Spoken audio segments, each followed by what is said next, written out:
book I read when I was 14, 15 was Being and Nothingness, L'être et la nuit, by Jean-Paul Sartre, whom I adored at this time.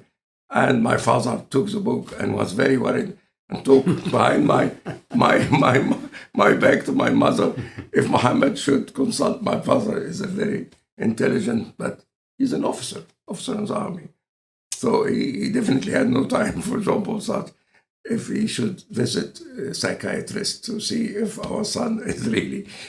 especially because he said, I couldn't understand a single sentence of this book. Okay. But that is the nothingness about which Sartre have written a whole book. And that is where you should start, even in science.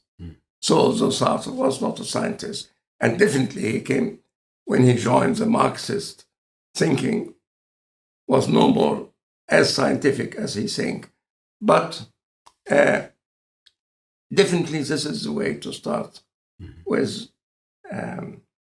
science. You start with an absolute nothing, where there is no question to have an answer. But then you move further. And here I have to say, one of the most marvelous people, a lot of people appreciate him, of course, but a lot of people do not appreciate him as they should. He didn't, for instance, get a Nobel Prize. Who's seen the global picture. And he is an American. And it was so important that he wrote at the beginning and maybe at the end of his book something which is very remarkable. He said, when we understood it all, when we have grasped all the secrets of the universe, we will suddenly say, my God, it is so simple. It is so trivial. How on earth could we have overlooked it all this time? You see. I will show you this picture later on, this book later on, and read from it. He is actually was a student of Niels Bohr also, and he traveled all the way from America to Copenhagen, the other, in order to meet Niels Bohr. And he was always, he influenced everybody, including Richard Feynman and me too. But I can never help wondering, he was talking indirectly, without knowing even, about the golden mean number system. When he said, when we understood it all, when we have seen it all, then we say, how on earth could we have not noticed this?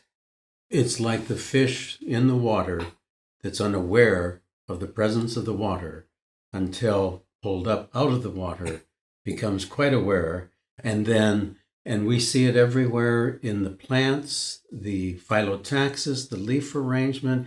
Once you understand, it's like my students say, I cannot walk in the grocery store anymore without recognizing the presence of the golden mean and the other ratios as well, in amongst all of the vegetables and the fruit and the flowers. I mean, the whole thing. So this analogy with the water and the fish was really the starting point and example, which a man I am very fond of, which I mentioned his name, Frank Wilczek, the student of David Gross, who spoke about the materiality of the vacuum in a lecture which is so courageous, only he could have made this figures. And I got some courage to talk about this thing more openly, otherwise you regard it as a secret of a secret society. You should not divulge that there is a golden mean, things like that. I mean, with a rational number, this was secret. Whoever divulged it, they killed him, isn't it? Antiquity. Oh, yeah. So he started really by making this analogy that we are basically fishes, not aware really that we are fishes living. But once we acquire intelligence, I think we will move to the golden mean. Hippias, it was forbidden Yeah. in the Pythagorean and the Eleusinian and Egyptian mysteries, because apparently in the initiations, and it still happens today, it happens with near-death experiencers as well, that the mysteries of proportion are revealed, and at the heart of them is your golden mean numbering system. Yeah. Absolutely. One thing that I am observing now, that before we get back to the nanoreactor proposal, is that is kind of this holographic nature of the universe, that it was Hermes, Mercurius Trismegistus, as above, so below, and as below, so above, with what's true of the microcosm, apparently true of the macrocosm, and vice versa. Later, I want to talk a little bit about the mesocosm, which bonds the two together. But your explanation of the Casimir effect at the kind of the micro scale, but also it's playing a part in the macro scale as well. Yeah. And your insight into that, and then your deducing your inferences that are drawn for that, again, are incredible. The fact that you're able to derive these things. The incredible thing which helped me a lot, because I had a lot of time to think about this thing, but I started from really great insights.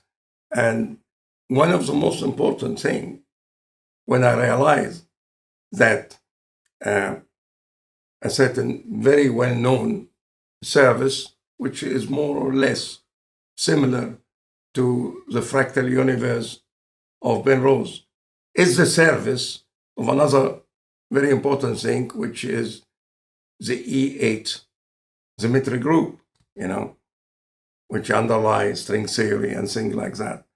But I could not have noticed all these things except because I was really, I take number theory very seriously, although I'm an engineer who never really care about the theory of number. Number is a tool, we use it, and that's it. But the inspiration really came from the insight of two people I have to mention. One, a Dutch great man, Gerard Toft, and his friend was an American in Stanford, Susskind. And Susskind and Toft really are the fathers of the holographic boundary. And once you understand that, then it is really very easy to come to the conclusion I have made here. So as you see, nobody is an island. Everyone is part of the main. So, but we have to take time. Human intelligence is very important and massive, but it takes time. You have also to have the internal self-confidence and courage to make a lot of mistakes in order to be able to come to something right. When I've looked at your library, it becomes evident to me that you have been a prolific reader, a student of other people's work throughout your life. And so you've been gathering information, not only from the physicists, but from all walks of life, all avenues, and they've come to bear on your deep, profound insights. I agree with you to a point where I want to say, I have been very aware, maybe more than anybody, how fortunate I was to be born in a country, in a time when this country was in turmoil and under horrendous economical pressure, Egypt. And from the day I was born till now, only in the last 5 years, we didn't have any wars anymore. We're living constantly in war and in economic pressure. But somehow my parent, and particularly my mother, my father was very clever to avoid a lot of these problems. And my mother was from a very wealthy family. where there's very poor people, you will find that there are very rich people also. And they protect me from poverty. They protect me from need. They forced me to go to the best center of education. I didn't want, to be honest. I didn't want to go anywhere. It was your parent. So really, that is where my socialist tendency to think that one of the worst things in this universe is poverty. Because poverty produces ignorance. You have no time to think. You don't know why you are there. And therefore, our most important duty as a human being really to fight poverty in the entire universe, in the entire world, on the entire globe. It's a menace which is causing all the negative things which you see. When people are not in need to that extent, to exist, to struggle, to just exist, then they will think. And once you think, you will get onto the right path of thinking. And once you have that, you will have really the state where love is what binds us all together and not hate and war and struggle. So it was very easy for me to be that way because I had the luck of having two parents who put me there. Because I'm born not like that, but a toddler. They took you out of Egypt into Germany, is that correct? They insist. That was my father insisted. There was no way. I tried all the tricks. I made all the story to make him leave me and stay and going to Al Jazeera Club behind me and 3 times to the cinema every day, 3 times. But he said, no, you are going to go to Germany, you study engineering. And because I love my father dearly, I always say yes. I always said yes, even when I grew up and I was older than him, I was richer than him, I said yes. So you need a lot of money to buy books. You need even more money to have time to read your books because you can have a lot of books you don't read. Right. You see? So really, I have to say the social aspect of our planet should be part of our science. And science should be made in the first instance, not only because it's a pleasure. It's a pleasure just listening to music or poetry or painting. But it is also have to be to the service of a human being. And to be so aloof and not to care about other human beings and what science can do for them is an arrogance which is inhuman.